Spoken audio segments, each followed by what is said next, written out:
Good morning. Happy Monday. It's February 7th, 2022. Welcome to Triggered. I'm Cory Morgan. This is the Western Standard's daily live show. It comes at 11:30 a.m. Mountain Standard Time, Monday to Friday. We cover those news stories as they break, as well as talk to a variety of guests on issues. Comments are always welcome, of course. I see some there. I'll start quickly with one. I see Beef Supreme asking where the video of Justin Trudeau's little brother went. That, if you look on the Western Standard's YouTube channel on the live stuff and scroll down, it's still there. Same with the Rumble channel. If you look around, those are in there. They didn't disappear. It's just we're producing a lot of stuff, so it kind of drops in the scroll. It's that interview by Mel Risden was very, very popular, actually. Good to see you, Terry and Fred and Joanne. Yes, we got a good crowd building up to talk today. I got guests coming up in a while. Franco Terrazzano, the Canadian Taxpayers Federation. He's going to talk about federal spending. I mean, while Ottawa is all crippled up with protests, there still is some kind of business going on in Parliament Hill, and we will eventually, hopefully, get some kind of budget. Probably won't be pretty, though. Guest after that, it's going to be Lionel Kambeitz of Delta CleanTech. We're going to talk about carbon solutions in energy production, carbon capture, things like that, reminding you that we can produce energy and still meet climate targets. This all or nothing game being played by Ottawa is not healthy.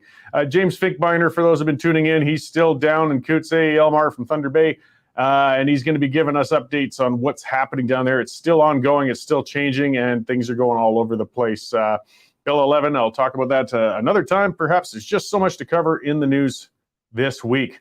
So I'm going to start with an ad break before I get on to my rant, and that's going to begin with a neat little video. But let's talk about who helps keep us bringing this content to you, and that's Bitcoin Well.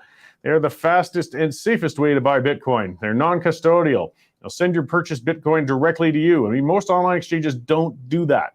You control the wallet. That means if you buy through these guys, you always have control of your Bitcoin. Otherwise, there's unfortunately, so people have mistrust, and there's some shady companies out there. Bitcoin Well, they're a publicly traded company. They have ATMs throughout the West. They're solid. They're reliable. If you're looking to get into the world of Bitcoin, these are the guys to help you do it and get you there safely. BitcoinWell.com. Check them out, guys. They're pretty good. I'll talk a little more about what they offer later. Okay, so I'm going to talk about what am I triggered by today? Well, the links that some people are going to in an effort to paint the Truckers for Freedom convoy as being extreme and dangerous and crazy is just something else. So I'm going to kick this off with a short video to show how desperate some legacy media and activists are. And then I'm going to talk about how effective their efforts have been too. So check this video out. It's really something. He's just pretending. He's pretending. So yeah, that was a counter-protester to some protests out there. As you can see, pretended to get hit by a car and lay and play dead in the middle of the road. It was ridiculous. It's absurd. This guy's dive made soccer players look like Academy Award contenders in comparison. It was sad. But it's indicative, again, of the efforts being made to try and smear the whole movement. This guy was a clumsy attempt. So were some others. So as I drove in today and tortured myself listening to talk radio as I do on the way to work, keep sponsoring and funding us, guys. Maybe we'll get Western Standard Radio going full time so I don't have to listen to that on the way in, but I got to keep up with the issues. And I listened to a report from David Aiken, who's a veteran columnist and very experienced, but he was talking and reporting on how an attempted arson allegedly was committed by protesters on an apartment building in Ottawa. This is a rumor that people have been seeing going around all over the place. And I mean, it's very, very serious. So let's break down, though, what seems to have happened here, because mainstream media members like Aiken and others have been talking about this. But, when you look into this, something doesn't pass the smell test. So this began with a tweet from a fellow who goes by Matthias Munoz. And here's the tweet here. And he says, I've been hesitating to post this publicly, but I feel I must for the safety of Ottawa residents. So here are the facts. Okay, facts indeed. Last night, two arsonists brought a full package of fire starter bricks into our building's lobby at 5 a.m. So yes, we had quite an issue. These guys at 5 in the morning brought these fire starter bricks into an apartment building lobby. Now, oddly, this fellow waited 11 hours before tweeting this important information. This is important to note. Most people would perhaps call the police, especially if they cared about the safety of the residents in the building, as this fellow claims to. But then he goes further. So he's starting to show these screen snaps of the building's security cameras. Here he says, we were able to see the building's video footage of the event. Two men in the lobby got in the lobby and began lighting the full package. And the image shows a couple fellows in the lobby doing something. He says one of them taped up the door handle so no one could go in and out. And he shows this picture of this dastardly deed in action.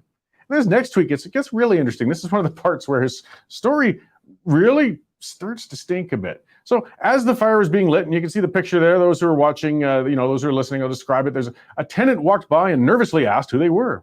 One admitted they were part of the convoy protests. Wow. This tenant then apparently carried on, went home, up the elevator to his apartment, and just went to bed hoping he wouldn't be burned to death, I guess. He never bothered to call the police either or pull a fire alarm. Astounding. I mean, that guy can really sleep. The apparent arsons, of course, were happy to identify, oh, yeah, as a matter of fact, we're convoy participants. Wow, it's interesting. Why am I getting memories of a story where a fake crime was committed by some men who had supposedly yelled, "This is MAGA country"? I mean, we're really starting to get rumblings of that, aren't we? And then another picture was tweeted showing a fire in the middle of the floor of the lobby, and you can see a bit of a conflagration beginning there. So something was lit, something was placed there. And he then states that the arsonist escaped out the side door. Now, I got to wonder, what was the point of taping the door handle shut if there was an open side door right there anyways? But again, arsonists aren't necessarily all that smart. I don't know. But come on, this stinks. In fact, it reeks. There is no basis to this. Logic's lacking on a number of levels here. Then finishes off with a tweet stating, a good Samaritan cut through the tape and put out the flames, thus saving potentially hundreds from a burning fate. There's no footage of that part, by the way. And again, the Good Samaritan, like everybody else, didn't feel that this was worthy of calling the police or the fire department over. The tweet went wild, the thread. It went viral. It's been shared and seen by hundreds of thousands of people now. One of the first respondents in the thread was an Ottawa arson investigator, actually, who hadn't heard a thing about it until he saw it on Twitter. Let's get real. It stinks. It should be taken seriously by the authorities, of course. The world's a weird place. There could indeed be a pair of purple-haired arsonists intent upon burning hundreds of people as they sleep. So it looks really unlikely at this point, though. And if you look through the past tweets from Mr. Munoz, it can be seen that he's been hysterically complaining about the truckers' convoy for a week already. His motivations might be a little suspect here. Fraudsters aren't often eager to call police, as investigators may actually expose their fraud. Time will tell if anything real ever becomes of this incident. I mean, what's disturbing, though, is the legacy media reporting on a Twitter rumor like this. I mean, if this is true, if this really happened as he's laid it out, this could have been one of the worst attempted acts of domestic terrorism in Canadian history. It could have killed hundreds. But it's more than a little irresponsible to give any credence to something like this until we've at least heard from investigators. And this clown didn't even call the cops. It's too late now, though. The MSN is also already, and some members tried to spread the story through Twitter and even reported a bit online. But that was just the one story. It doesn't stop there. The weekend was busy, as we all know. A fake hate crime was committed and widely shared. This was even more shared by politicians and media alike over the weekend. Self-styled anti-hate crusader Bernie Farber tweeted out an image of a repugnant anti-Semitic poster, and he claimed it had been distributed throughout the convoy by protesters.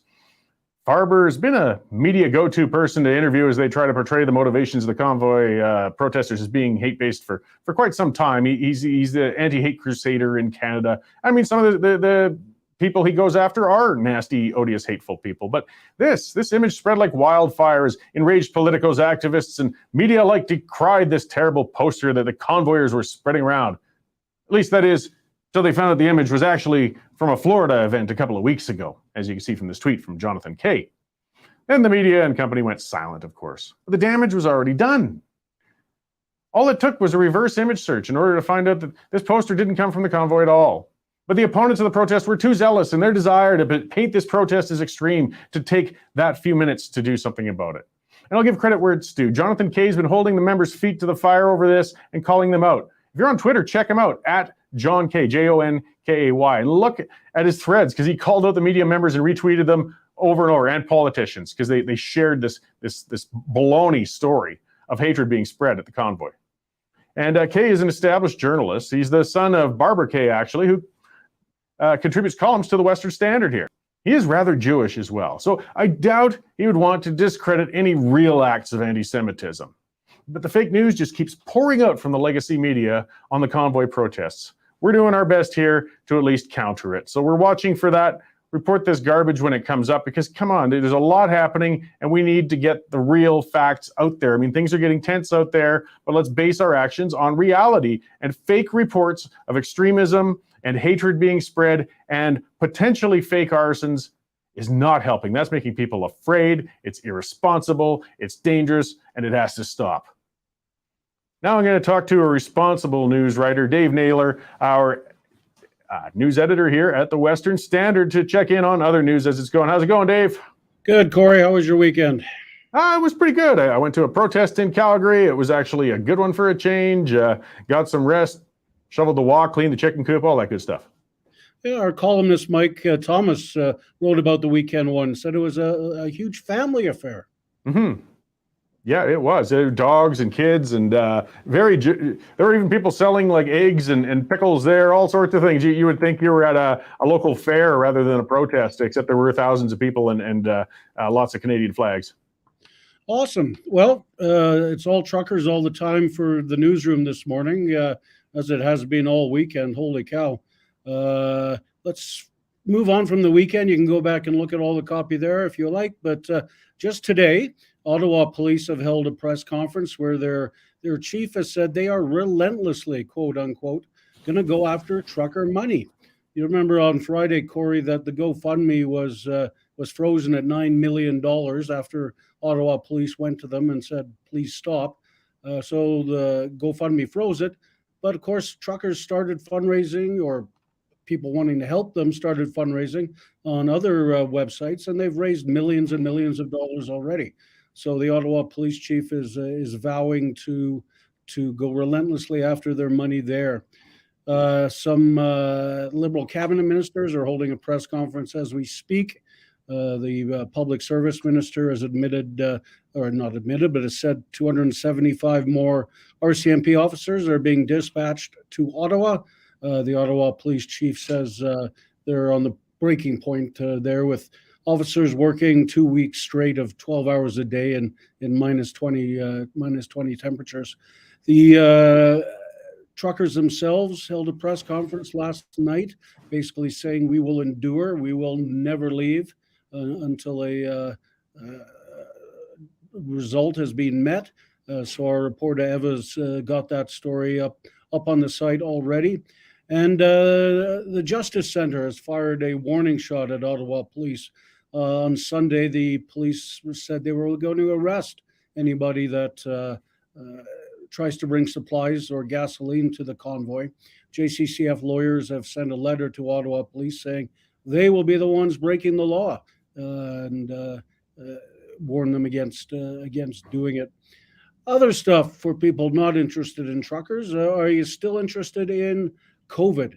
Well, our health authorities, Dr. Theresa Tam, the top doctor in Canada, says get ready because we're going to have a sixth wave and then a seventh wave of COVID. That could be even more severe than the ones we've had now.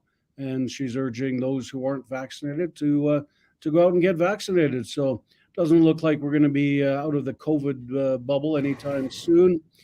Our friends at the Canadian Taxpayers Federation, Franco Terrazzano, who you'll be talking to shortly, the CTF has come up with a plan to eliminate the debt 50 years earlier than the Liberals plan to. So that'll be interesting.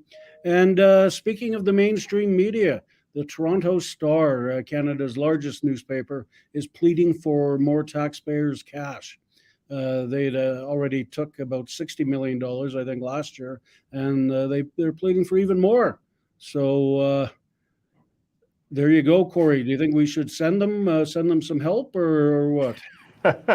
What's that? That the Standard should send help to the Star, perhaps? I know the taxpayers are probably down with it. Maybe we can advise them how to run a business. That would be an interesting way to go about it. I mean, it really does play into a lot, though, when we get a little questionable about some of the coverage that we're seeing of things like the convoy and pandemic, and whether or not it did impact some of those publications. It's hard to say, but it reduces their credibility when they suddenly seem to be marching the government line on issues. And of course, they're dependent on funding direct from the government. I don't think people understand just how dangerous that road is. No, you don't see too many MSM articles actually, really getting to the bottom of why these truckers are there. it's mainly fear and loathing stuff from them. Yeah, well, and we got a lot breaking in Alberta too, but we're still waiting on, I guess, with the Kenney government perhaps discussing, debating, thinking about kind of changing some regulations in the near future. Yeah, the supposedly meeting this afternoon. Whether or not they'll announce anything remains to be seen. But if they do, you can be sure we'll be on it, Cory. You bet. Well, I'll let you get back to that coverage. The news is just breaking like mad lately, so carry on. And well, we'll look forward to talking to you after the show, Dave. Thanks, Cory. Thanks. So yeah, just lots and lots going all over the place. So be sure to go to westernstandardonline.com and you'll see those stories as they break, as we write them. We don't just cut and paste like some of the alternative media outlets. You know, we have real reporters, Eva and Mel and Dave and Amber and Reed, a whole pile of them all over the country. And they phone, they check, and they write original stuff. It's well worth subscribing and getting that content. Take out a membership, check us out. That's how we can keep doing this. And it's been great. You know, we really rely on that support. We're not getting the government support. We just rely on members. $10 a month, best sort of news you're going to get for that price. It's well worth it. Free 2-week trial. Give it a crack. If after 2 weeks you don't think it's worth it, you know, you can always back out of it. But 95% of our people who take out the trial stick with it. They realize it's well worth it. Tracy Moss has asked a couple of times, about how to share this on Facebook. If you're watching it on Facebook, I believe it's shareable. There should be a share button on there. If not, you go to the Western Standard page on Facebook, and you should see the video playing there, and you can share it. Or even you can copy the link if you're watching it on YouTube or Rumble. We're broadcasting live to all of those right now, and you can paste that into your Facebook page as well. And there's, the more people we can reach, the better, And if you want to get it to me, I see Nico's put that up there at Cory B. Morgan. That's where I get rolling on Twitter. If you want to see some interaction and ranting out of me, that's one of my favorite areas for it. So by all means, follow me there, and you can send me your love or hate or whatever you've got on things. I enjoy all of it. So I'm going to be up to our guest Franco pretty soon here. And so I like giving an update on that.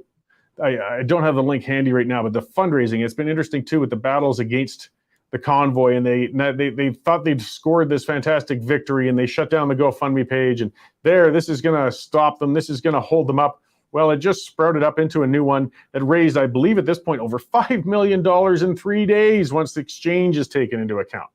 So whatever happens to this convoy, and the police are getting pretty worked up and they're pushing, but it's not going to be for lack of money that this convoy comes to an end.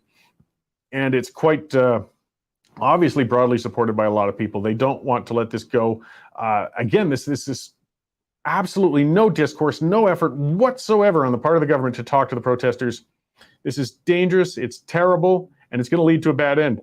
So we had the Ottawa police getting up there, getting stirred up, going off about how he's going to get the RCMP and how they're going to force these people off the hill, which could lead to some very unfortunate situations. I sure hope it doesn't. But it's just absurd that they haven't even tried to negotiate before they hit this step. This is dead wrong. And when we have the mayor of Ottawa going on about, oh my God, they got bouncy castles. Oh, the horror. I can't imagine if we let unchecked bouncy castles sprout up across the country. Oh, where have we gone? What has happened to our democracy if we're allowing unchecked flow of bouncy castles and jacuzzis and protests? No, we got a real bad situation. Our government isn't recognizing the right to protest, and it could become dangerous. I really hope it doesn't. I mean, if they cut the fuel off like they're talking about and cut the supplies off, all you're going to have is a bunch of cold, stalled trucks that still block everything. There's not any tow trucks who want to move them. If you know about caging, brakes, there's things the truckers can do that'll make those trucks a hell of a lot harder to move as well. You're going to be plugged up for weeks anyways. The only way you're going to move those trucks easily is getting the driver to turn it on and drive out. And that takes negotiation, not law enforcement. So I hope some reasonable minds prevail. We're not seeing any signs of it. And Trudeau, of course, being the coward he is still in hiding. What kind of leadership is this? Get out there and talk to them. You don't have to stand in person face to face with them. You don't have to go squat in the teepee with them like you did with the fake hunger strike by Teresa Spence or some of the other virtue signaling crap. You don't have to kneel among them. But you can at least acknowledge we have a large number of Canadians upset with something, and they need to be heard, and you got to take them seriously, and you got to respect them. But hiding and trying to throw law enforcement at them is not working. It's only going to make it worse, Trudeau. You're a pathetic leader, and you're going to cause very big problems. History is not going to smile on your time in here. Okay, enough out of me. I'm going to bring Franco Terrazzano in. He's a little less ranty right now, a little less anyways. And we are going to talk about, well, the federal budget, speaking of Trudeau and spending. So let's get Franco up there. Hey, how you doing, Franco? Hey, Cory. Always a pleasure to be on the show with you. Yeah, thanks. No, you're a good regular guest, but like I said, I just like having people on who are looking to keep more money and control in my pocket rather than so many others with organizations that are always asking for more. So it's refreshing to have you guys from the Taxpayers Federation on regularly. Well, hey, it's our pleasure to come on. And you know, I was just speaking to the Finance Committee. They invited the CTF to present our budget recommendations. And that was one of the points that I made. I said, hey, look, we understand that you're going to be hearing from hundreds of individuals and groups asking for more money. Well, here at the Canadian Taxpayers Federation, we're coming representing taxpayers coast to coast, asking for less money being spent in the next budget. Yeah, that's a strange. You must have put them in for a shock. I mean, I guess credit where due. I'm glad they had you in to make a presentation and speak to them. So maybe in a nutshell, you know, what budget presentations have you guys? I mean, I know you sent me the document and it's pretty inclusive, but I mean, you know, for the viewers, where are your main targets in this? Well, that's a good question. So we have this 70-page report essentially on where the government can find all these savings. But the high level, the key takeaway is that we have outlined a path to actually balance the federal budget in 2023. So in a few years. And what that would take is, quite frankly, very modest spending restraint. So we're saying we show that the federal government could balance its budget by bringing its spending back down to pre-pandemic levels, which, by the way, Cory, were all-time highs. In 2018, before the pandemic, before a cross-Canada recession, the federal government was spending more in 2018 than it did during any single year during World War II. So we're saying, hey, look, balanced budgets are extremely important, right? It means less debt for Canadians' kids and grandkids to pay back. It means less money wasted to the bond fund managers just to pay for interest costs. And it means we can avoid tax hikes. And all this government has to do to balance the budget is to bring its spending back to pre-pandemic levels. Yeah, and I mean, the pandemic, I don't know, the government seems in love with it. They don't want to back off on any moves or anything they've done with it. But as you brought up, and we've been fortunate, I guess, in a sense, but it's almost enabled this taking on of debt and deficit with these low interest rates right now. But I mean, the big push to get our budgets back in balance in the 90s was due to the fact that we could see those numbers showing that we were spending almost as much on interest payments as we were in every other expenditure combined, and people got upset. But right now they're not quite seeing that. But as you said, there's a lot going out on interest to fund managers and such. It's money down the toilet as far as taxpayers are concerned. That's absolutely correct. So there's a few things that I want to touch there. Let's start with the interest charges. Next year, $26 billion. $26 billion lost just in interest charges federally. Of course, that's billions of dollars, Cory, that can't hire more nurses, that can't build more hospitals, that can't stay in our own pockets to help put food on the table, to make sure the kids get to hockey practice, because that $26 billion is going to Bay Street, right? But what's, I think, so scary right now is something that you were touching on. What happens if interest rates tick up? What happens if Canada stumbles into another downturn? Now, I just talked about the CTF's proposal, which is balance the budget in 2023. Well, according to the parliamentary budget officer, under the federal government's current trajectory, we wouldn't see a balanced budget until 2070. Cory, and if that happens, we would lose out on $3.8 trillion just in debt interest charges, right? So that is, as you say, money down the drain. But Cory, the last thing I wanted to touch on that you brought up is this pandemic. And what we have seen is we've seen Prime Minister Justin Trudeau use the cloud of COVID-19 to go on a debt-fueled spending binge. And here's what I mean by that. In his last budget, his plan was to increase permanent federal government spending by more than $100 billion by 2026. And that's on top of spending, which was already all-time highs before the pandemic. Yeah, it's insane. When is the timeline actually for the federal budget in Ottawa this year, roughly? We're expecting it to come sometime March or April. Okay, so I mean, now is the time to start talking about it and pushing how we can. I mean, I would hope if we start again, everything kind of ties together. I think maybe we're hitting a tipping point if we can start backing off on the pandemic regulations and such. That means we don't have to keep subsidizing and transferring money to businesses and individuals. That's where you can find that room to get back to pre-pandemic spending. And that clock's ticking. Hopefully we can get to that point in the next month or two, though. I imagine they're already starting to fill out their bloated ledgers, though. Well, Cory, one of the things that we've seen, which has really been the big issue here with this explosion of federal government debt, is that we haven't seen the federal government prioritize. Right? It's not like what happens with families or businesses when they have to deal with something urgent. In the real world, what does a family or business do? Well, if they have to spend a little bit more money here, then they have to find some savings elsewhere in their budget. But we haven't seen that from the federal government. Essentially, what we've seen from Ottawa is that we'll just spend more money on everything forever. But of course, that is not financial reality. That is not how you're supposed to budget. So I think that's really the concern, even setting aside the massive amount of money that's been spent on the pandemic. I mean, Cory, the feds have already thrown out about $511 billion just in terms of lockdown subsidies. But even setting that aside, we were able to identify about $30 billion in annual savings, and then also about $23 billion in one-time savings. Yeah, and I mean, where's the atmosphere, I guess, is the hard part. We have other concerns, too. We've got a carbon tax approaching us in April. Are you seeing much indications that the government's counting on more revenue coming in through taxation? That's that ideological battle that always goes on. You would rather see spending restraint. A lot in government would rather just say, well, we can just keep taking more, and then we can come closer to a balanced budget that way. Aside from the carbon tax, any other signs of tax increases coming down the pipe? Yeah, carbon tax, as you mentioned, going up for the third time during the pandemic in April to 11 cents per liter. But of course, Trudeau doesn't want to stop there, right? He eventually wants his carbon tax to soak drivers for nearly 40 cents per liter of gas by 2030. Now, in addition to that carbon tax, Cory, we're also hearing about a second carbon tax that Trudeau is burying in fuel regulations that will also come in, I believe, December 2022. That could add about 11 cents per liter to the price of gas. Now, on top of these carbon taxes, which are so damaging to so many Canadian drivers, and obviously we need it. It hurts us when we try to heat our homes. But in addition to that, we've also seen booze taxes going up, Cory. So let's say you had a tough week at the office. Maybe your kids are driving you nuts and you just want to have a bottle of Pinot Noir with your spouse. Well, even the government is deep at shoving their hands deeper into your pockets there. But also, Cory, payroll taxes are going up in 2022. If you're making about $65,000 this year, you're going to pay nearly $400 extra just in payroll taxes in 2022.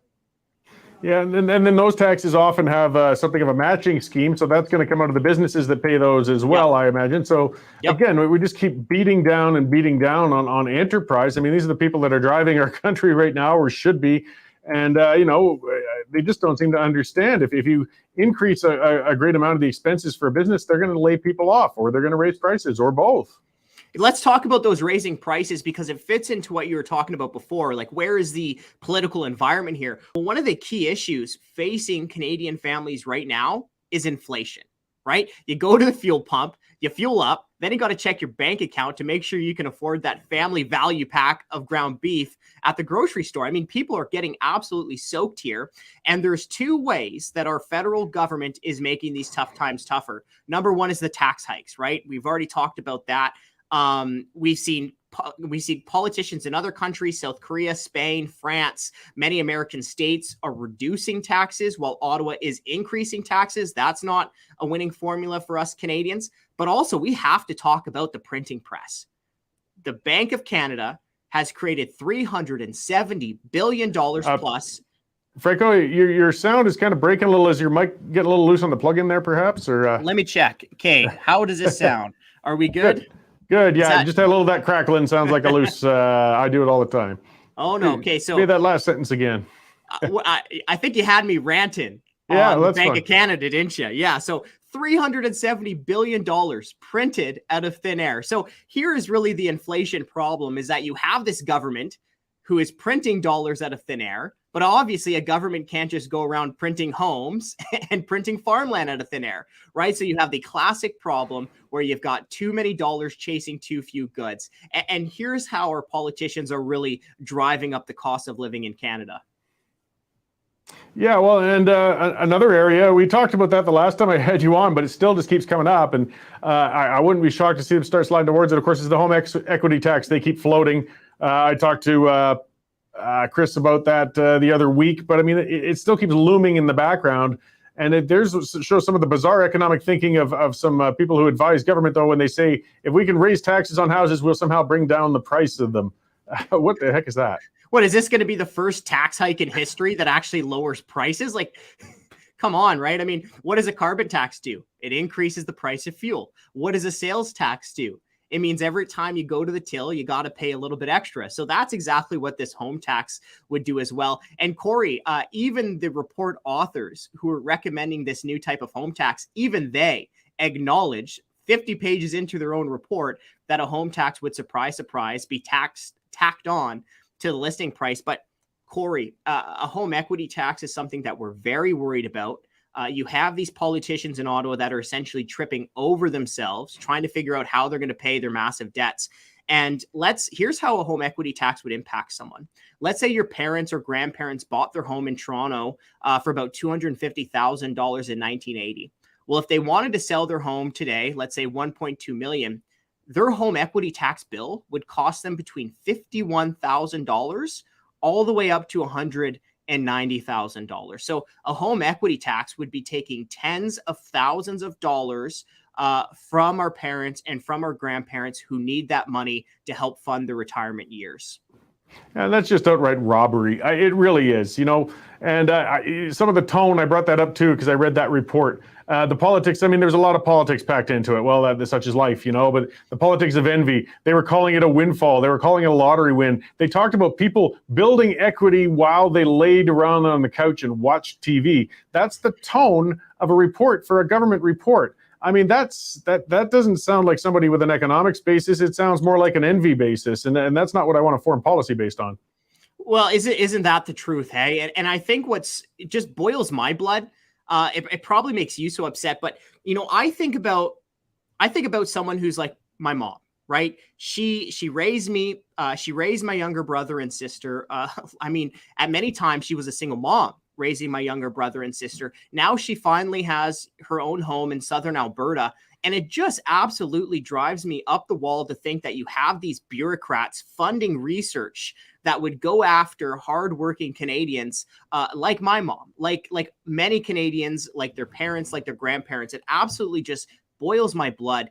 And it's so frustrating to know that the federal government is using $250,000 of our own tax dollars to dream up new ways to hammer Canadian homeowners. And Cory, before I rant too long on this, we have to remember both the Liberals and the Conservatives, they both just spent the last election saying they wouldn't come after our homes, but I don't think we should believe their talk, right? I don't trust them as far as I could throw them, and I don't think I could throw them that far. So what we really need to see is concrete action, and the concrete action from these politicians would be to remove the requirement to report the sale of our homes with the tax bureaucrats. If the CRA isn't going to come after our Canadian homeowners, then why do they need to know how much Canadians sold their home for? Speaking of red flags, I think it was 2017 when they started asking for that, or it's been a few years, but I mean, you have no reason to know that information. It doesn't matter. But you can be fined if you don't provide it to them. And that's, of course, usually the government always comes with the heavy hand of the law behind them. Yeah, I mean, this is the slippery slope that we've been hearing about. I know you had my colleague Renaud on to talk about the vax tax. I mean, you know, thankfully, taxpayers got to win. We don't hear about too many taxpayer wins these days, at least during the last 2 years. But we did get a win in Quebec where Legault acknowledged that he made the wrong decision. And thankfully, he's stepping away from that vaccine tax. But Cory, it really just follows a clear trend where it seems like every so-called solution that politicians and bureaucrats have is to just hammer Canadians with higher taxes, right? They want us to drive less trucks, so they hammer us with a carbon tax. A carbon tax doesn't work. Emissions continue to rise. What do? They hammer us with a higher carbon tax, maybe even a second carbon tax. And we were just talking about it. Bureaucrats want home prices to go down. So what do? They fund research to come after homeowners with a new tax. It really is so unfortunate that it seems like the only solution these politicians and bureaucrats can dream up or, well, just hammer their neighbors with a higher bill.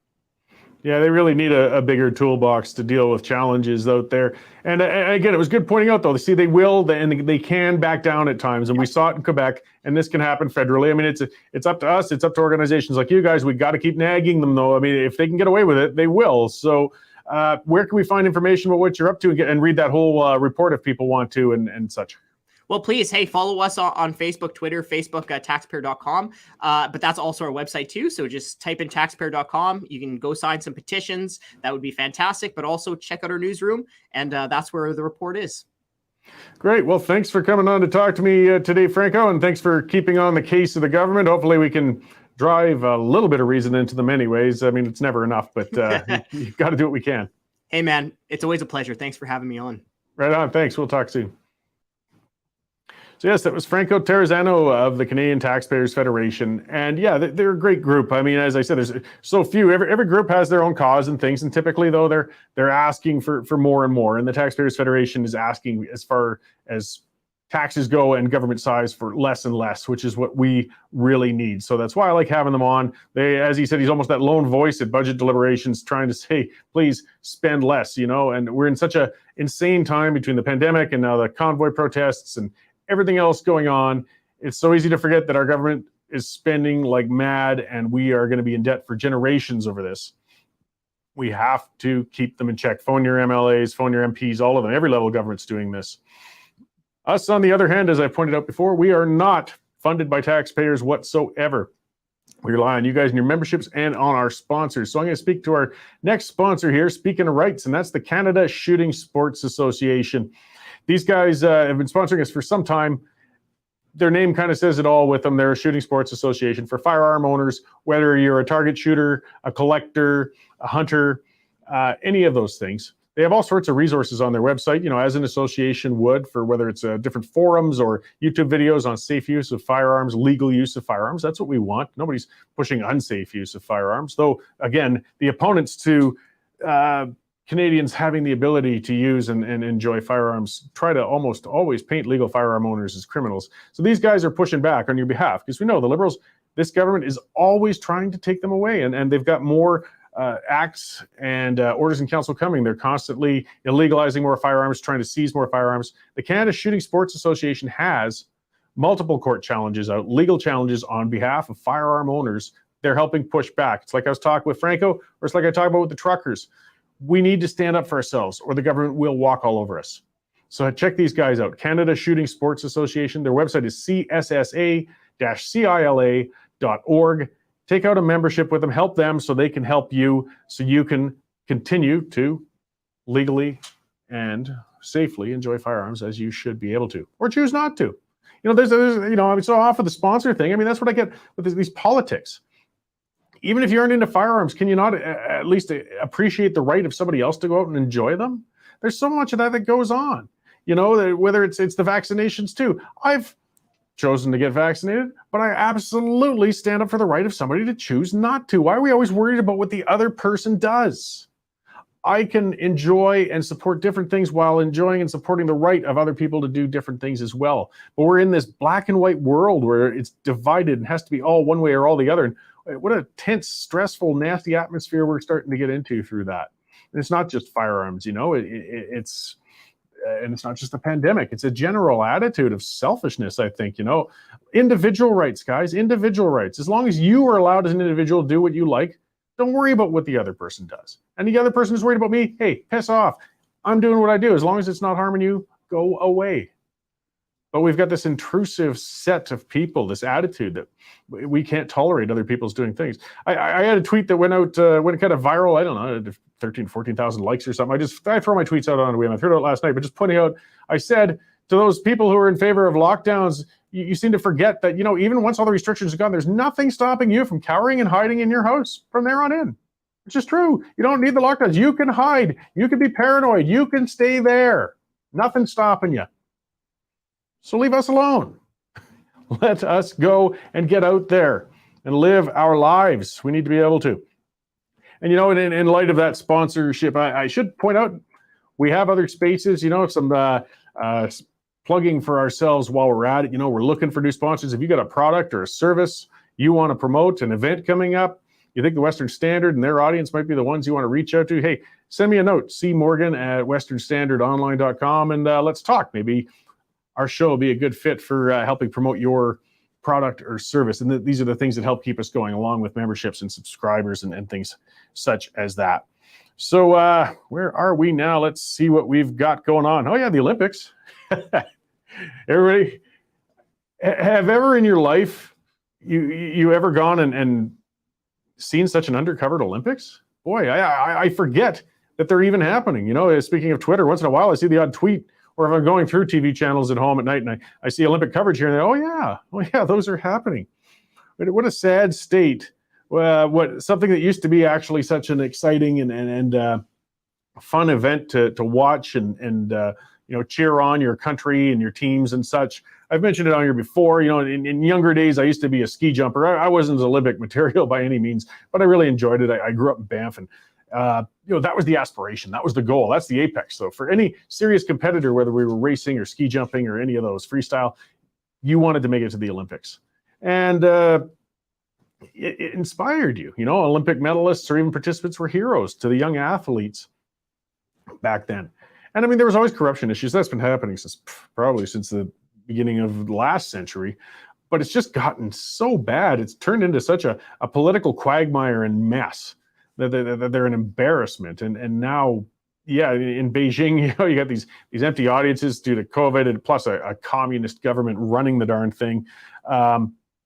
It's just sad to see the Olympics fall by the wayside like that, because it is really important, I think, for amateur athletes. You know, I thought it was a really good thing that was going on. Maybe we can get back to turning that into a respected, competitive institution again sometime soon.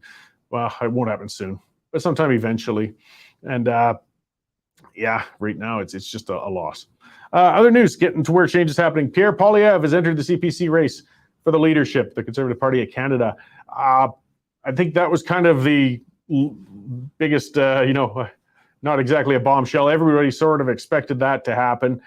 Pierre was going to run back when Scheer ran. He came close, and then it sounds like, he gave the usual, I've changed my mind and I'm going to spend more time with family. But it sounded more like some people talked him into saying, just keep your powder dry and hang on. It's not your turn yet. Can you hang on and let somebody else get in there? Well, there's been two other leaders.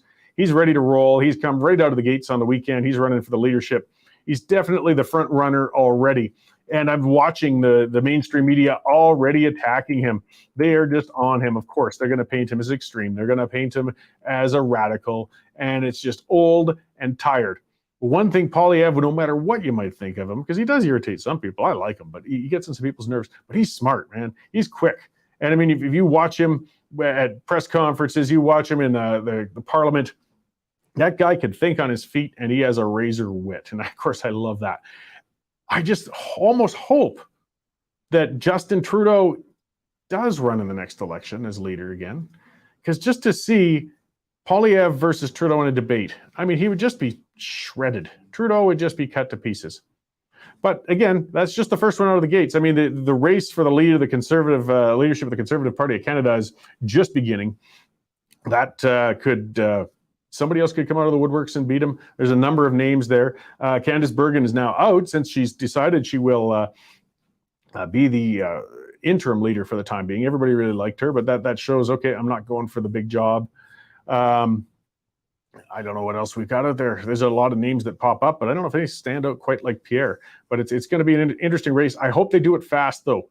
I know you can't rush these things too much, but you've got to get somebody in there. You've got to get them established. You've got to get the new leader recognized. They got to get some time in the House before you get to an election. If it happens again too fast, we're going to get another term of Justin Trudeau, and none of us in this audience, for the most part, want to see that. So we'll watch as that goes. As we're leading up to the guest, here's another thing. Yeah, so the convoyers, I think Dave mentioned that too. They held a press conference yesterday. It was in a hotel room, and they refused to admit a number of members of the mainstream media, and that ticked them off. So Scott Reed from CTV, he comes out with this tweet. There, Nico's right on it. And if convoy leaders are in some hotel locking out the media, can I suggest it might be the perfect moment to take some cold saws and torches downtown and turn a few tractor trailers into Lego. Yes, this is a guy with CTV. That's his response to being shut out of the press conference. Now, Scott, read your own damn tweet. Just back off for a second and read your own damn tweet and think about this. Why do you think they don't want to let you in? What do you think keeps them from letting you guys into their press conference? Why do they feel that they might not get fair coverage if they let you in? And when you read that tweet, I think it's kind of clear, isn't it? What kind of tweet was that? Inflammatory, if nothing else. I mean, I know it was probably your attempt at a lame joke. I know you didn't really expect people to go down there and start taking torches and cutting up tractor trailers. But when you are a reporter, what sort of coverage would you have given them had they let you into their meeting? I mean, the convoy guys, they should be, you know, there's some columnists out there. There are some people in the mainstream that are still responsible. They're good reporters. I think they should try and pick and choose a little more and reach out to them. They still have a lot of reach. But the mainstream in general is garbage, and we report on that quite regularly. That's part of why the Western Standard is doing as well as it is these days. But that sort of crap out of them. I mean, what are you thinking, dude? Of course they aren't going to talk to you. It's just ridiculous. But it's becoming par for the course for our mainstream media. And people don't trust them, you know, and this is a bad place to be right now. Let's see what else we got in the scroll here. Yes, Justice Center's demanding Ottawa turn on their closed caption television coverage down there. That's another one. It's been kind of interesting. These cameras that were online remain, or they're now offline. I mean, this is things we got to worry about too. This is when stuff gets hidden. Why is the government hiding things? You know, transparency is supposed to be everything. We got these protests going on. If we've got protesters truly acting irresponsibly, dangerously, hatefully, shouldn't we want this imagery to get out to people so they can see what's happening? Why is their first instinct always to block people from seeing what's happening down there then? Why do we have to ask to have the CCTV cameras turned on? I saw some rumors on Twitter, and again, you see, I gotta be careful about reporting on rumors on Twitter. Somebody was talking about, though, apparently with that whole apparent apartment torching, that there is some CCTV footage of the guy who tweeted that and his compatriots actually scouting the building beforehand and such. That, again, I won't put any credence to it until I see it. But it tells you about why there would be value for that kind of footage and having those cameras turned on to see what is going down there, whether it's for formal investigations or for just the public at large to see what's going on. And we're in modern times, you know, there's cameras everywhere. That's what I wonder with all these anecdotes we're constantly seeing from the mainstream media promoting it and other people. You know, somebody saying, oh, I was attacked because I was wearing a mask. CTV was wistfully talking to a woman from a women's shelter in Ottawa saying that the woman had been afraid to go outside because they're going to be attacked and that they may fall into drug abuse again and may find themselves homeless because the protesters out in the street because they're getting so vicious. Well, show us. How is it that there's thousands and thousands of cameras and people down there and we aren't seeing these incidents happening? Why aren't we getting footage of it? I mean, it's like Bigfoot. It sure disappeared once everybody had a camera, didn't he? Or the Loch Ness Monster, or UFOs for that matter. Yet somehow all of these hateful incidents are constantly happening around these protests, but we're not getting any footage of it. We're just getting anecdotes, and then we're getting an eager mainstream media repeating and reporting on these anecdotes. This is not good. And now we have to fight to turn on the CCTV, you know, the closed circuit TV in Ottawa. Why are they hiding that? I mean, if they've got a solid case about how bad and damaging these convoyers and protesters are, they should have it on. That'll turn public opinion against the convoy right away. Instead, they don't want you to see it. That always disturbs me. When the government wants to block something, that's when I actually get quite worried, you know? Let's be in the open. If you guys are in the right, it shouldn't be a problem. Okay, I'm going to pivot a bit. We're going to talk about some important stuff with the next guest, though, and not quite as heated as the convoy stuff, but it's still very critical, and that's Lionel Kambeitz. I could be mispronouncing it. I'm certain he'll correct me in a moment when he comes in, of Delta CleanTech, and these guys are working on some carbon capture technology. So let's bring Lionel in and see what he's got to share with us today. Hi, Lionel. How you doing? Very well. How are you doing? Very good. You got nice, clear sound. That's appreciated. Okay. So, yeah, I got contacted. You know, this is something we've talked about a number of times on here, and I'm a person who used to be in the energy sector for a long time. It's a big deal in Alberta. Whether we like it or don't like it, carbon emissions are a concern. We need to get them reduced. We need to get them in order. And we're coming up with a lot of new technology, though, to turn carbon into sometimes an asset or a marketable product even, or at least taking it out of the atmosphere. So that's what your company with Delta CleanTech has been doing? It really is, Cory, and thanks for having me on. And by the way, I enjoyed your last little segment here while I've been waiting to come in. I enjoyed your views on that. Thank you for that. Oh, no problem. Yeah, Cory, we're very lucky. I see the Tower of Calgary behind you, and you realize that Calgary has a chance, an opportunity to be, and will emerge maybe as one of the North, if not one of the North American leaders in carbon mitigation, in decarbonization of energy. And we're very, very fortunate. The Carbon X Prize was put together in Calgary out at the Shepherd Energy Center in Calgary, and we're very fortunate to have that project there, which demonstrates how to capture carbon dioxide and then how to make different products using that carbon dioxide molecule. Yeah, I had actually Colin Craig with secondstreet.org. They did a neat presentation with all these different things that can be made with captured carbon. He even had a vodka and a bicycle, I believe, and it was a number of things. But I mean, we can have creative ways to bring about the evolution of our energy sector. I mean, people get frustrated with it, but if we don't make some changes, we're going to lose out. And we've got a great deal of resources still here in Alberta to be produced and exported, hopefully, and sold. But we got to facilitate it with some carbon mitigation efforts, or we're not going to be able to get it out there. I think you're right, Cory. This isn't, we're all past the debate. What should Ottawa have done or not have done? The reality in front of us is the global reality in front of us. And I think we have to look at mitigating carbon so we have another 50 years of the use of fossil fuels, or whatever that number is, to transfer us into the next generation, whatever that next generation is. So, and Calgary has an opportunity because it's innovative, and the oil and gas companies are still not so large that they can react. They can be reactive to technologies. The government in Alberta has been very supportive of evolving technologies in this area, and we've over a year and a half ago now, we focused our attention from out here in Regina to Calgary. We've moved a good number of our people to Calgary, and we're doing all of our new hires in Calgary to be able to expand right from Calgary our global footprint on carbon mitigation. Yeah, so with Delta CleanTech, I mean, what makes you guys stand out from other carbon mitigation initiatives and companies? I'm certain you got a lot you can share on it, because it's kind of hard to keep up with, and we see the need, but there's a whole lot of ideas coming about on how to deal with this. So what are you guys up to? Well, here's what, you should never brag about being old, Cory, but we're just old. And I say that we started in 2004. We're the first 10 years of our existence, we were involved in more than 50% of all the CO2 capture plants in the world. We've just been in the business, it feels like forever. And in doing that, we've got pedigree.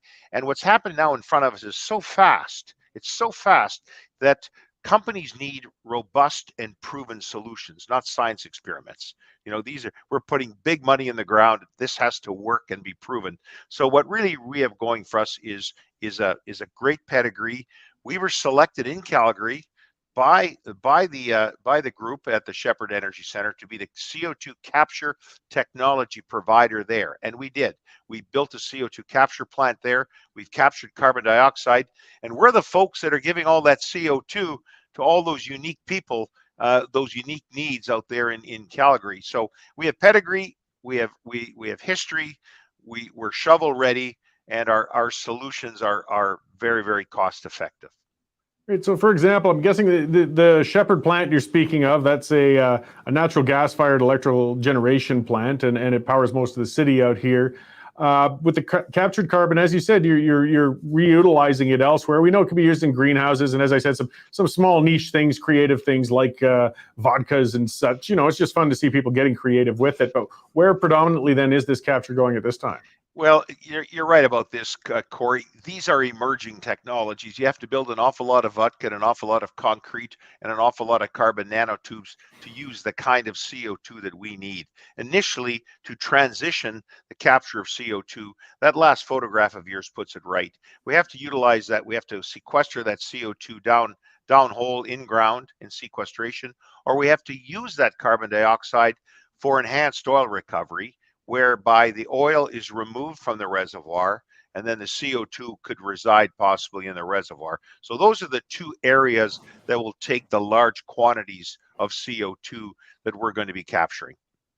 Okay, so Cheryl Dawn is a commenter, and she's got a valid question. She's wondering about those. Is there much for government subsidies or tax dollars going into this? And that is a concern we have, because sometimes we see government getting into some schemes and ideas and notions, and the taxpayers sort of burn in the end, and people are worried about that. So what sort of financial basis is this sort of technology got behind it? Yeah, thank you. There is some support, of course, from government of Alberta and support from government of Canada, but of course, these are smaller percentages. There's a lot of investment required by the companies who are installing this. There could be 60-cent dollars, 70-cent dollars required today to install this technology and get the capture rolling along.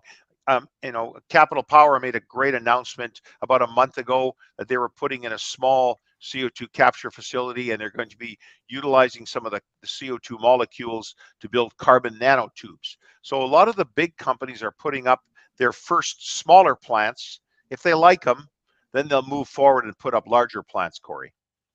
Okay, so that was the facility you spoke of. Is I guess you could say downstream. It's electricity generation. What about getting back to oil production? Whether it's in the field, oil sands, natural gas sites, things such as that. We're still developing our fields and our production there. Have you got technologies that apply to some of those? We do, and I think it's always about the low-hanging fruit. Let's chase the low-hanging fruit and keep developing technologies along the way.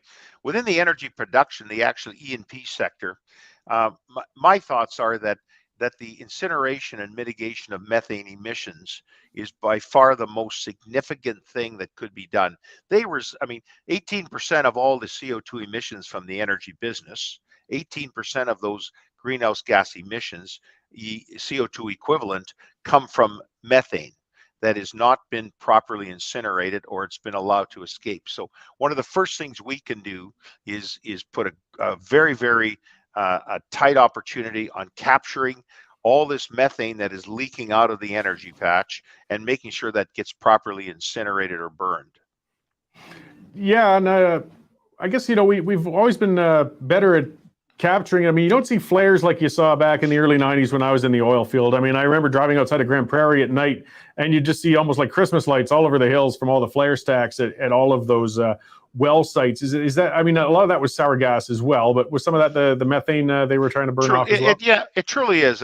Old well sites. We were doing a report the other day for one of our customers, and he had a significant number of old well sites, and the amount of methane leaking up around the casings of old well sites. Anywhere where methane is escaping, methane, as you're well aware, has a 25 times CO2 equivalent when it hits the atmosphere. It's CO2e, small e, times 25.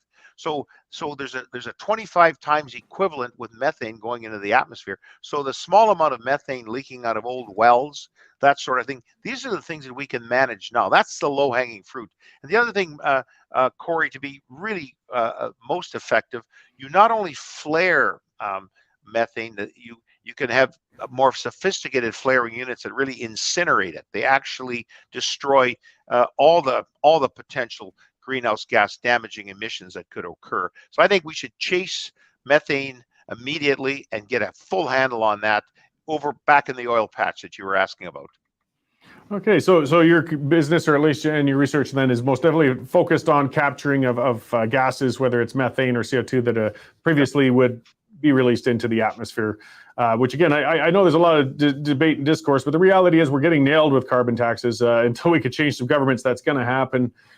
We've got to find ways to mitigate it. It's a term I like you using, and I wish people would use it more in general. We can mitigate things. This black and white on and off isn't productive, but we can make things better and still manage to keep producing and have an industry that's functional, hopefully. Cory, you're right. And I call it silver bullet thinking. There's no silver bullet thinking. There's no on and off, black and white. Mitigation is exactly the right word to use. It's just a matter of picking the low-hanging fruit and working at it. The reality is we're facing it. How are we going to manage it? The other thing we're doing, that Cory, of great interest, is that we have been originating and aggregating and trading carbon credits since 2007. And what we're doing as well, we're providing a phenomenal platform for all these companies to ultimately introduce voluntary carbon credits into their regime. And a voluntary carbon credit is a carbon credit where the carbon and the CO2 is mitigated using a protocol that's accepted and certified. And then that carbon credit, we're tokenizing it on the blockchain. That carbon credit becomes a carbon token, and then ultimately can be used against taxation or can be sold. So I think the carbon credit economy is going to emerge with carbon credit trading as well. And that's going to be of great value as well, Cory. Yeah, well, the whole blockchain token discussion, that's fodder for an entire other show in a complicated area. But I mean, it's interesting to see things turning into potentially assets anyways. I mean, it doesn't have to be a waste product. We can benefit from it because we're just tired of getting punished out here in the West, I think, when it comes to a lot of this. You know, Cory, we let some of this come upon us as well. You know, many years ago, the bottling industry put on tariffs on a recycled bottle, and many years ago, the tire industry had tariffs on a tire that was going to be recycled. We've let a little bit of this come on us a little as well. We could have been bringing some of this on ourselves a little bit and understanding that was in front of us. So it's the sooner we react and mitigate, your word mitigate, and as soon as we pick off the low-hanging fruit, the more the rest of Canada is also going to, they're pointing to us people in Alberta and Saskatchewan a little bit, and they're saying, hey, you guys are responsible for some of this. Well, I think the sooner we can mitigate out there in the patch and with power production, then of course the sooner all of Canada is going to realize that we're cooperating out here. And Calgary is going to have is going to be the spot that will have the solutions for Canada, if not North America. Well, I hope so. I mean, it would be nice to be more proactive rather than reactive, because we always keep pumping forward and then suddenly have to deal with things as they come to us. So, I mean, we need to have these discussions and different enterprise. I mean, I just want to see private enterprise take care of these things. Enterprise different solutions are always what I want to see rather than legislative. So either way, thanks for coming on to talk to me today. Where can we find out then what you guys are doing and where your product is going? Certainly, deltacleantech.ca. We're very proud to be Alberta-based. We're very proud to be Saskatchewan-based, and we're very pleased to know we're the oldest and most pedigreed carbon dioxide manager in North America. And we really want to do business with everybody, and we want to help this along. So please take a look, give us a call, and Cory, stay in touch with us. Great, thanks for joining us today, Lionel. Well, yeah, all the best to you, Cory. Thank you. All right, bye. So yeah, I know some of the commenters were getting upset. I'm not saying whether this is good or bad. I'm not here on that issue to talk about it, but at least we can explore those things, talk about where the initiatives are, who's doing what, and get some basics out of it. As I said, I liked it when I talked to Colin Craig, because he sat there, picked up a bottle of vodka and showed it to me, that was made from carbon products from things in the oil field. I know to some degree it doesn't seem to matter. We're Alberta. Ottawa is going to get on our case no matter what we do. We could bring our carbon emissions to zero, and they're going to find another excuse to tax us and nail us. It just doesn't seem to stop. But the more we can gain the higher ground on this, the better. And I do like concepts and ideas that where perhaps, though, we could capture these things and utilize them. As some people said, carbon dioxide is plant food. But that's some of what we can use for capturing. It goes into greenhouses. It goes into other areas where we can utilize it and make use of that product. There's other things we can do. But time will tell. I know we've got a lot of crazy times ahead of us. The government's taxing us all to hell. Our price of gas at the pump is through the roof.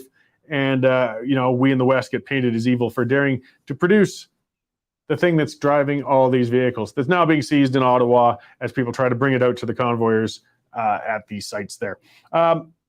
Let's talk about alternative things again. I'm going to talk again about Bitcoin. Well, I got to get back to our sponsors. As I said, we're market driven. We rely on sponsors and members to pay our bills. We aren't getting government money. It was a good question out of Cheryl earlier about whether there's subsidies and such in the carbon capture industry. There are, but there are none in the Western Standard industry. We rely on you guys and our sponsors. Bitcoin Well, they're partnered with Power ED by Athabasca University to create a free online curriculum about Bitcoin. If you go to bitcoinwell.com/learn, you can enroll in what they call Bitcoin Academy and learn all about it. Because, digital currencies are a big growing new thing. Actually, there's a huge Bitcoin site, I guess, as well for the people looking for new ways to fund the convoy. They've been using Bitcoin to do a bit of that. Now, it's not saying anybody does or doesn't support the convoy, but there's ways that these digital currencies can take you out of the government-regulated currency world. you can distance yourself from that. You can get out of that. But it's complicated. It's confusing. It's not necessarily that complicated. They explain it really well at bitcoinwell.com. That's their whole goal, is showing you how you can safely and comfortably get into that business. So check them out. You know, they got corporate packages where you can get Bitcoin savings plans for your employees if they want to, if they opt in, and things such as that. So yeah, bitcoinwell.com. They're a great sponsor. I talk about them a lot because, hey, they're helping us keep bringing the product to you. The reminder to a lot of other people, so our viewership's been great, and we've been getting a lot. I'm going to have James checking in a little while. Again, he'll be coming live from down in Coutts. He's been watching the developments of the things down there on the border. You know, we go back and forth between Ottawa and Coutts. I mean, we've had protests all across Canada. I'm actually going to be talking to Spencer Fernando, there we go, on Wednesday to talk about the Manitoba protests that he attended and wrote about over there. And, you know, of course, it's been Vancouver and all sorts of other spots, Quebec City. But it seems the only two big standoffs right now are Ottawa and Coutts. And Coutts is an interesting situation. It's a bit different from the others. Some of the people might have seen, you know, the horses down there. Some people are camped out. Others split off from that and headed north to protest in Edmonton. They seem to have a bit of internal division going on, I guess, between a lot of them, unfortunately, down there. Border traffic has been on again, off again. It's a developing situation. And we'll get an update from James. He's been down there for a week and some. He's going to be getting tired of it down there. At least the weather's a little better. And that situation is still in evolution. So maybe I'm going to talk a bit about the Calgary protest, though, since I'm waiting for James. He'll be coming soon. I went there in person, and as I can say, it finally happened, you know, and people gotten upset with me. I've gone and to multiple protests over the years, and usually, almost always, I haven't been to one in a while. Somebody, one of the commenters I said that the recent ones have been good. Okay, this is the most recent one I've been to, and it was really good. Other ones, at a small amount of people, often they were crazy people, and they were driving away normal people, and nothing was going to change when you had that going on. The atmosphere was bad, it was angry, it was conspiratorial. I saw absolutely none of that at the Calgary protest at Central Memorial Park. I was thrilled. I mean, you know, I've finally come away from one of these feeling good and optimistic. This is the way to push back. My experience couldn't have been better. The crowd was in the thousands. The mood was positive, and the crazy people were contained. There was a handful of out there individuals. They got their right to protest too, but it's much different when you've got 3,000 people and 20 who are a little on the odd side versus having 100 people and 80 of them are on the odd side. And this was not the case whatsoever. And I searched high and low for any evidence of extremism. I mean, you know, aggressive people, hateful flags, any of that. Not because I wanted to see it. I just wanted to be able to honestly report that these protests were civil and they weren't hateful. And I am happy I didn't find a thing. I chatted with a lot of people, a bunch of great Western Standard viewers down there, actually. I didn't see much for the mainstream media down there, though. You wouldn't even know it was happening down there. I did see a global truck go by, and some people they weren't violent towards it by any means, but they were yelling at them and calling them fake news and things, which they are. You know, these guys have earned the distrust, unfortunately. I'd never want to see reporters hassled or shoved around or anything. But what it did is keep them from coming out at all. And then I saw a report briefly in the evening that was talking about apparently this protest was blocking the emergency exits at the Sheldon Schumer Center and hassling and harassing healthcare workers down there. And I didn't see any of that at all. This protest was right next to the Sheldon Schumer Center.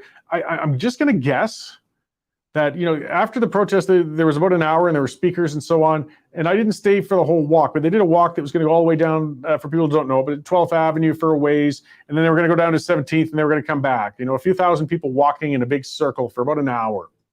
And maybe that blocked up the access to get in and out of the Sheldon Schumer Center, which does have an urgent care thing. It also has the supervised consumption site for Calgary within it. But I find it very, very hard to believe that they would have put up, and I mean the protesters, would have put up with people being aggressive or nasty or hindering emergency vehicles. I find it extremely hard to believe. It was clear. And we've seen that in Ottawa. We're seeing it here. They're going out of their way to take care of themselves. They're making sure that the mainstream media doesn't have stuff to go on. We saw that with that idiot with the Confederate flag in Ottawa. And we saw the video. The protesters chased him away. They said, "You're not part of us. Get the hell out of here." And I don't believe for a second that crowd of happy people, families, kids, dogs. I mean, it was, as I said earlier, you would think we were at a summer festival or something with the way the atmosphere was. It wasn't angry. It was actually happy and patriotic. And I mean, yeah, people are still upset. They're expressing, their end of patience with the COVID restrictions and things such as that. But there was no violence or any of that at all. Yet, that's what was reported. And again, I just found that very difficult to take seriously. And again, you wonder why mainstream media isn't trusted. Well, they kind of bring it on themselves. I see James bouncing around in the lobby there. He's all cloaked up in his Western Standard gear. It's probably windy as hell down there. It always is. But let's see if we can get him in here and see just what's going on in Coots. Hey, good afternoon, Cory. Hey, looking at all the wind, but you're still coming in pretty good. Good. How's it going? It's actually gotten a little bit crazy around here this afternoon. There's been a couple of developments. Late last night, this group of tractors here behind me actually flew the barricade and came in. And so far today, that has resulted in a couple of escalations here. The RCMP came in and they were looking to talk to witnesses, looking to talk to the traffic drivers, looking to get some statements from them. And that actually resulted in a bit of an argument in the main protest center. But the guys have decided they're going to have a press conference here. So we're just setting up for the press conference. That's why I've been a little bit late getting on the stream. They're just writing some things out. They've got an address that they want to get out to everybody. Yeah, something you kind of touched upon, and we've heard from you a couple times. So it's not exactly a fully unified group. There's a sort of a couple of distinct points of view on what should be happening at the border right now, I guess, and they're still debating amongst themselves. Yeah, there was a group, the Farmers for Freedom, and it was kind of three different convoys that converged down here. And there's been a differing of opinion on what they should do and how they should do it. There's been another group, they're not necessarily truck drivers, just more guys that are against the vaccine mandates and the COVID mandates. And they're here as well. And they were working together. And obviously last Thursday, a group of them decided to go to Edmonton to try to talk to some MLAs. I'm told that they did meet with some MLAs in Red Deer, and they had some productive conversations, and that group decided what the MLAs told them was good enough. They feel like there's a timeline coming to the end of the COVID mandates, and they left. About 4 or 5 of them left already. Now there's a group that has another group of farmers that have moved into the area, obviously with their tractors here now. We don't believe that they're local. We think that they convoyed into the area. And then we've got the truck drivers here that originally created the blockade. Now, this group is absolutely adamant that they're going to keep this road open. They have asked all of the protesters in their group to make sure that this highway stays open. And they've been pushing out any of the rebel routers as well. Anybody that's getting the group worked up, anybody who's saying the highway should be blocked, anybody who's getting aggressive in any way, the group is self-policing and asking them to leave. Well, that's good to hear. That's kind of what I was talking a bit about on a rant before you came on, is these groups know that they're going to get negatively labeled for every bad actor, so they've got to take care of their own. And I think most of them, Ottawa, Coots, even in Calgary, have been effectively doing so, even if they aren't getting much credit for it. Cheryl, we seem to have lost him. Okay, as you can see, it is windy as all hell. I was going to ask about the fuel seizures. I don't think there have been too many police interdictions going on down there yet. Oh, there he is again. Hey. Yes, sorry about that. It turns out 100-mile-an-hour wind is not great for technology. The police did say earlier that they see that these guys crossing the blockades last night was an escalation. And they are in discussions on how they're going to proceed further. I know that the Western Standards Melanie Risden's reached out to the RCMP for comment. Just a couple of my contacts here have said, that's a pretty serious situation, and they need to deal with that. Okay, Cheryl had asked about, are the RCMP taking any supplies or blocking supplies or fuel or anything like that? And have there been any charges or arrests? There haven't been any charges or arrests that we're aware of or that have been able to confirm. Just through the rumor mill, I have heard that there have been a couple of tickets issued. I did see one ticket issued for a small fender bender that happened between a protester and the RCMP. They de-escalated that situation fairly well. And supplies and food are getting in. They do have to walk it in from one of the checkpoints. There's plenty of fuel. There's plenty of propane right now. Okay, and just to confirm one more time, so at the moment, traffic is going back and forth across the border. Traffic is going back and forth across the border. The RCMP did mention to me earlier today that there is concerns with the amount of wide loads that they can get through here. They want to see it open just a little bit wider. And they were talking about just how much cross-border traffic's actually been slowed down by this. So they are looking to get the guys to open it up just a little bit more. Great. Well, it's still developing, and we'll see what comes out of Jason Kenney's caucus today. I know that's going to have an impact on the views there and whether things are getting, rolled back with restrictions or not. So we'll be watching carefully. I'll let you get out of that breeze and get ready for their meeting and conference. And we'll hear what you report later. Yeah, stay tuned to the westernstandardonline.com. There should be an update this afternoon. Right on. Thanks, James. I'll see you whenever you manage to get back to Calgary. Thanks. Bye. All right.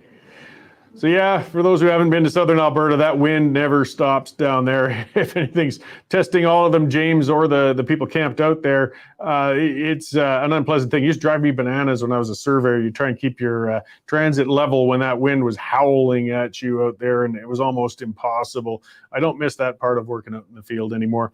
But yeah, there is a meeting, as I said, with Premier Kenney's cabinet, and I think it might be caucus as well. I could stand to be corrected on that, to talk about a timeline for getting rid of restrictions, or he likes calling it the restriction exemption program, the vaccine passports. Let's let him try that double talk. It's a vaccine passport. You can't go to businesses without it. Ernie Sue has been on the news a lot lately. He's the head of the Alberta Hospitality Association. They are really in big trouble. It's not just the passports, and that keeps people from coming in there. It ruins your dinner experience.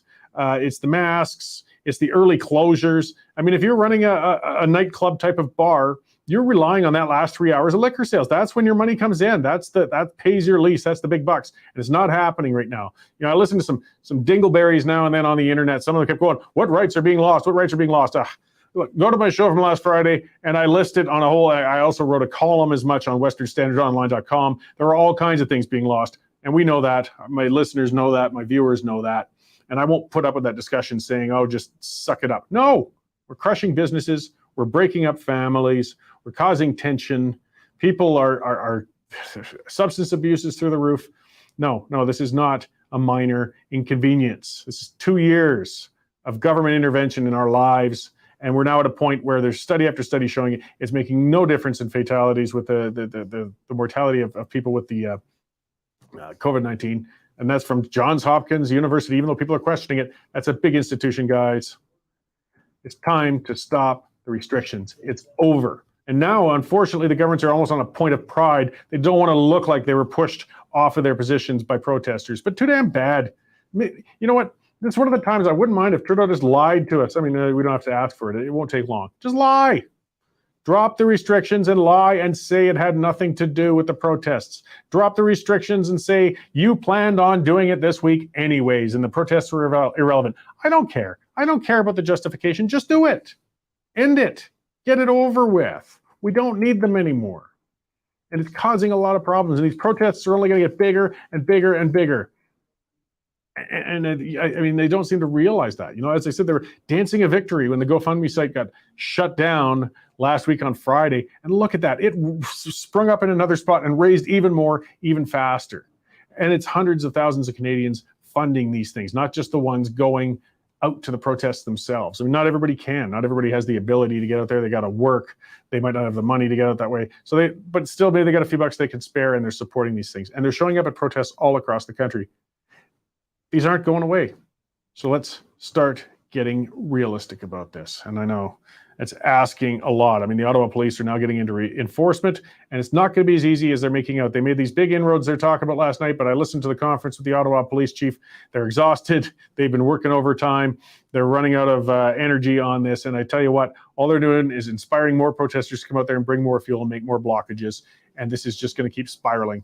So we got to have an end game. So maybe, Kenny, at least one leader in Canada is decisively going to say it's done. It would be refreshing, and it would bring pressure off, and it would make these guys say, you know what, I'm done at the border. I can go home again. But until some real change happens, it's not stopping, guys. It's not going away. So I'm going to finish off going back to what I was talking about, with going down to the Calgary protests. It was, as I said, really positive for the people who haven't made them. Before, I'll be here a bit, but I'm going to get a video to play quickly. It's about a minute and some. My wife Jane was with me. She took the video. Because what's great about it is you could just see the good attitude of people and how healthy. It was a healthy protest. That's the right word to use for it. So, Nico, maybe if we get that running there. Hey, hey! Oh, hey! Vaccine mandates going on! Hey, hey! Oh, hey! Vaccine mandates going on! Hey, hey! Oh, hey! Vaccine mandates going on!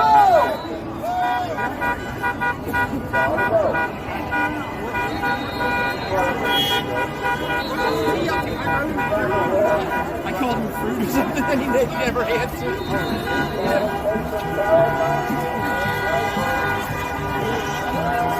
Nothing but love and respect here.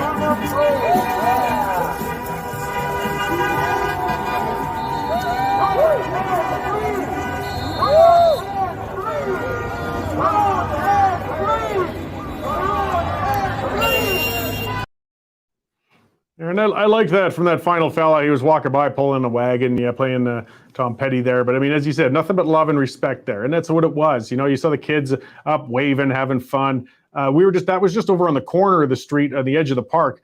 Behind there, we didn't, it's hard to get a good camera angle on, but there were thousands of people there. And that was it. Horns were honking, flags were waving.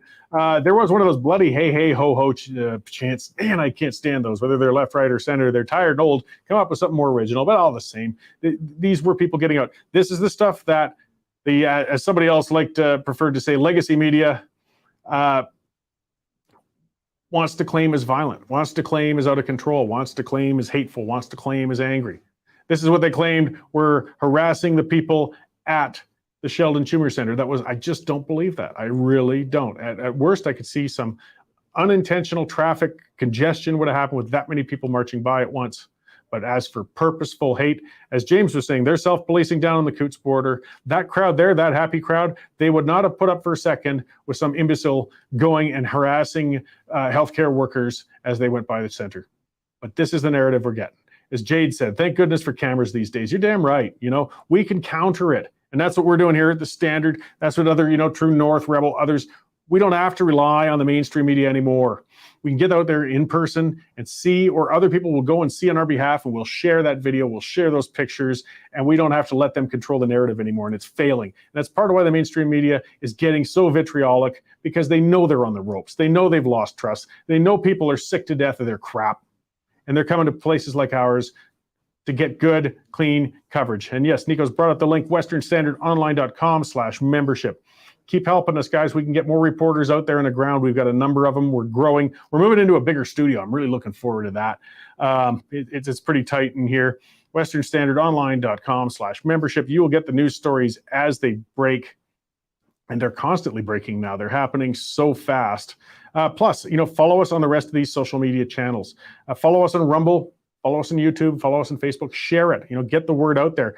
Rumble's a big one, and most of our viewers are still on Facebook and YouTube, but Rumble, at least we know we probably won't get canceled over there. We always have that risk a bit with YouTube. It looks like Dave is going to pop in right before the end of the show here. We'll bring him in because it sounds like a development in Ottawa, and almost a bizarre one. So let's bring Dave into the feed here. Dave, that's an interesting comment you got there. What do we got going on? Cory, an Ottawa resident, went to court on the weekend asking for a judge to ban the truckers from honking. Those loud air horns have been going incessantly throughout the day for more than a week now. But they do stop at 6 p.m. So they should be able to get a peaceful night's sleep, you would think. But just breaking now, an Ottawa judge has brought down an injunction. They will not be allowed to honk for 10 days. So if it'll be interesting to see if the truckers follow that. If they don't, it gives the police another reason to arrest them, I guess. And it'll be interesting to see what happens at the end of 10 days. Okay, well, sounds like your phone and everything's going. I'll let you get back to it, but thanks for that update. And as we see, things are developing through the courts out there in Ottawa. So. Yeah, we'll have a story up momentarily, Cory. Great, thanks, Dave. So yeah, see, just that reminder, and as I was getting to in my rant, in a sense, well, it wasn't a rant so much, but a self-promotion, that if you're subscribed to all those channels, you'll see the alerts as they pop up. Like if things go pretty wild down there in Coots, James is going to come up with a live feed all of a sudden. It'll pop up. You'll get an alert. Same with Amber's up in Edmonton. If anything happens there, same sort of thing. So here we go. Now we've got an injunction against honking. Free the honkers. This is ridiculous, you guys. We're going to criminalize horn honking. Oh, I can see the lawyers rubbing their hands together over fighting all these stupid tickets. Good luck with it. But again, it's a desperate government coming up with stupid, desperate things to try and stop a citizen pushback that's beyond their control. They're losing control. They deserve it. It looks good on them. Let's keep it up. Keep honking. Not till 2 or 3 in the morning. Do it respectfully. That's fine. And that's what they've been doing. The other one's pissing and moaning. Well, hey, you chose to live in Ottawa. Guess what? Protests happen there. Washington City gets that sort of thing too. If you really got a problem with it, you know what you should do? Call your Liberal MP and tell them to drop the bloody restrictions. Have they considered that? I just bet you, that would take some of the pressure off. What a crazy thought, eh? Or at least maybe talk to them. All right, well, that is enough for today. We had a good one. We got another packed one coming tomorrow, and I'll have Clinton DeVoe on. Clinton gets folks worked up all the time, but he gives a good, different perspective. He's from out in Halifax, more of a red Tory, and he does watch the federal scene closely because we do have a federal leadership race going on, so we can talk a bit about that. And then Mark Milke, he's been around a long time. He's the author of a number of books, and he wrote a recent column on how the woke activists are trying to rewrite our history. It'll be a great chat with Mark. And of course, we'll update on whatever news and things that are happening. So thank you all for tuning in today. Come back again at 11:30 a.m. tomorrow morning for another great show. And until then, honk honk.